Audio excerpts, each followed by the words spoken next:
a 4-point lead, and then he continues in the mid-range. SGA would score or assist on 20 points in the third quarter. The Timberwolves as a team had 18. It's OKC by 10 going to the fourth. Now it's a 9-point game. You mentioned Chet Holmgren taking advantage inside. He would score 15. Thunder up 11. It's more from SGA. Plus the foul. He had 31 points, 9 assists, 3 steals. OKC up 14. Meanwhile, frustration on the other. Oh, let's throw one up and throw it down. Jalen Williams, a little fun on the alley-oop. And the Thunder take game one handily, 114-88. The frustration for that man, Anthony Edwards. Ant-Man taking just 13 shots in this game one. He was contained to the perimeter. His average shot distance was over 25 feet from the basket, which was by a wide margin the longest in any game in his NBA career, regular season or playoffs, by a margin of 2 feet. Here was Ant-Man after the game. I definitely got to shoot more. I only took 13 shots. They remind me of like an AAU defensive team, just run and jump, fly around. So it was pretty good. Good to get it out of our system in game one.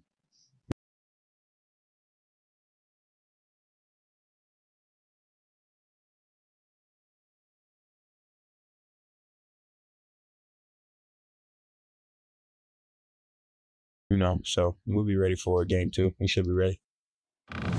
That'll be tomorrow night. Let's dive in here. We'll get to the win man in a second. But first, Coach, the first thing I said to you, we heard that sound this morning.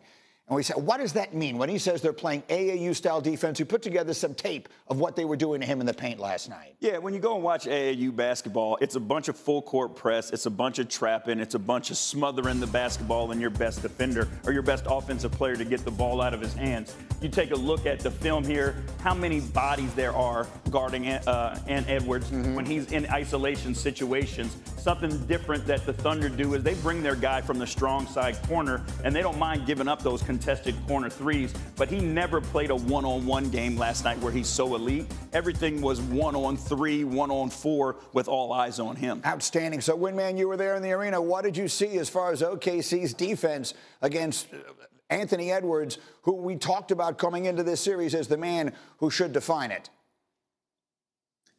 Yeah, so throughout the night, the Thunder players were all over him on the perimeter. And you can prepare for the Thunder defense. You can go over it and film. But until you actually see it, it can be a little bit disorienting. And throughout the game, his Ant Edwards' teammates were encouraging him, look to drive, look to drive. They're sitting on your right, go left. He just couldn't do it. You know, when you face Alex Caruso, when you face Lou Dort, when you face Cason Wallace, and you see those guys fight over those screens, you don't get the space you normally get. You could tell Ant was a little bit uncomfortable. He only took one shot at the rim in this game. That is unheard of for him. The Thunder's defense scored 31 points off of turnovers. You're not going to beat them like that, especially when Ant is not having a prolific offensive game. Look, if anyone who didn't follow OKC closely all year, I continue to say this. Look at the final defensive statistics in the NBA season. And it literally, number one in every meaningful category is the Thunder. And so here are the numbers. Minnesota took 51 threes last night. That is their most in a playoff game in franchise history by a wide margin. Just 13 shots for Anthony Edwards. So we sometimes will do a thing here. We call it bad game or bad sign. Did you think last night was just a bad game for Ant-Man and for the Timberwolves, or was it a bad sign of things to come? I think it was a bad game.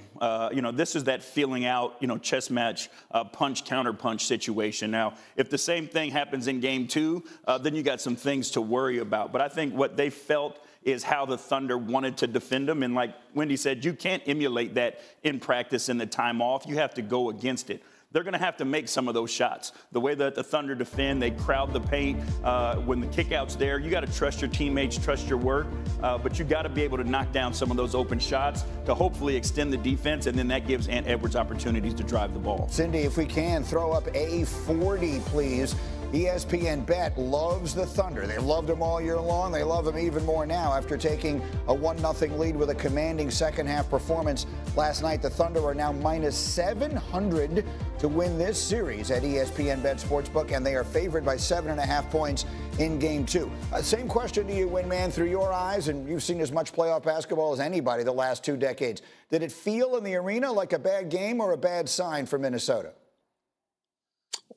Well, the Timberwolves generated almost 50 open three-pointers. I think about 47 of their outside threes were deemed open, and they only hit 11 of them. So around 26, 28%. If you figure you're going to generate that many open looks, then you're going to make some more of them. So I think if you're the Wolves, you're saying, look, we were able to generate open shots. We just didn't hit them. In fact, they shot a better percentage on contested threes than they did open threes.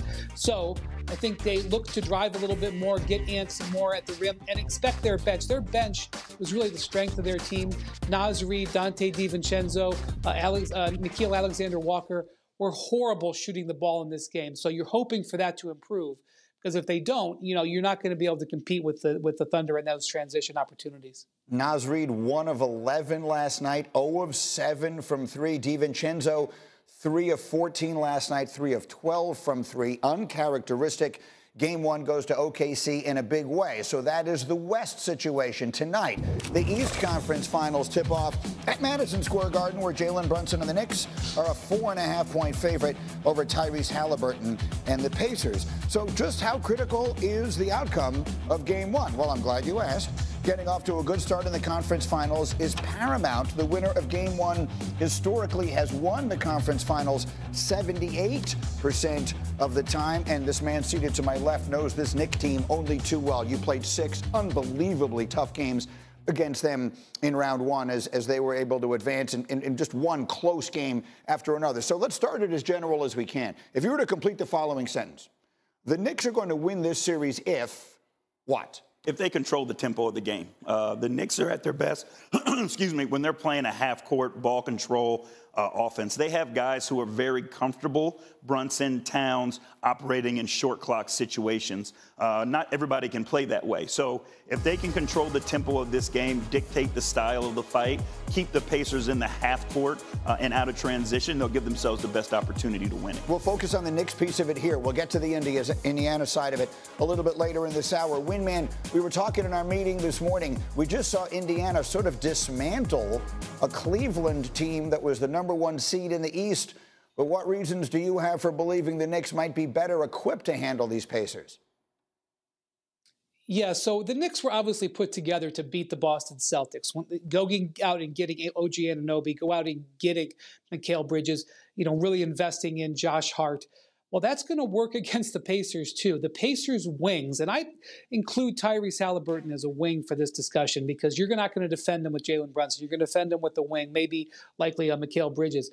The Knicks are really equipped defensively to try to combat all of that size and all of that athleticism that Indiana brings. The same style that they use to deal with Jason Tatum and Jaylen Brown and Derek White, they can translate it over here, especially as Coach Bickerstaff mentioned, if they can do it in the half court, if they can keep the Pacers out of their preferred speed.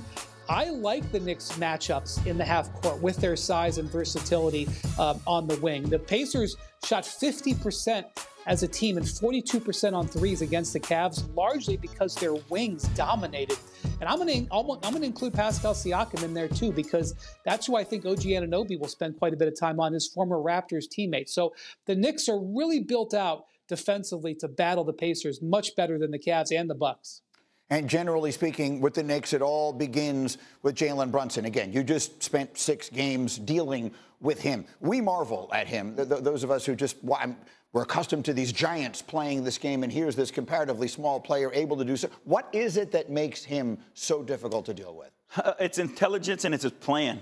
His ability to draw fouls makes defenses have to take just one step back. They want to be physical. You want to use your size. You want to use your length. But you're always on edge because he's so capable of creating that contact and getting to the free throw line. But you watch him and he has a plan, right? He understands how defenses want to guard him. He's never in a hurry. You never see him taking shots that the defense wants him to take. He creates the space to get the shot that he's looking for. Winman, how about Jalen Brunson in this series?